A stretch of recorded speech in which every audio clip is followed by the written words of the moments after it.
BRS 24వ ఆవిర్భావ దినోత్సవం.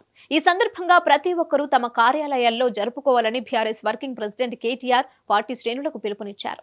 2001 April 7న గులాబీ జెండా ఎగరవేసి 23 ఏళ్లు పూర్తి చేసుకుని 24 ఏళ్లలోకి అడుగుపెట్టబోతోందన్నారు. ఈ సందర్భంగా పార్టీ ఆవిర్భావ దినోత్సవాన్ని పురస్కరించుకుని కార్యకర్తలు, నాయకులు శుభాకాంక్షలు తెలిపారు.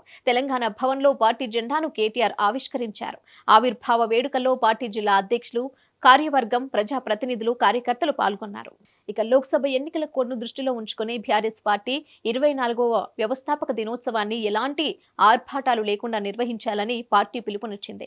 తెలంగాణ ప్రజల ఆకాంక్షలు, అస్తిత్వాలపై ఆధారపడిన బీఆర్ఎస్ అనేక ఒడిదుడుకులను చవిచూస్తుంది.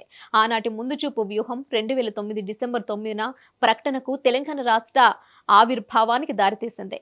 2001లో కరీంనగర్లో జరిగిన సింహ గర్జన బహిరంగ సభ నుంచి డిసెంబర్ 16, 2010న వరంగల్లో జరిగిన తెలంగాణ మహాగర్జన వరకు దాదాపు తెలంగాణలోని ప్రతి మండలంలోనూ, ప్రతి రెవెన్యూ డివిజన్లోనూ కేసీఆర్ బహిరంగ సభను నిర్వహించారు.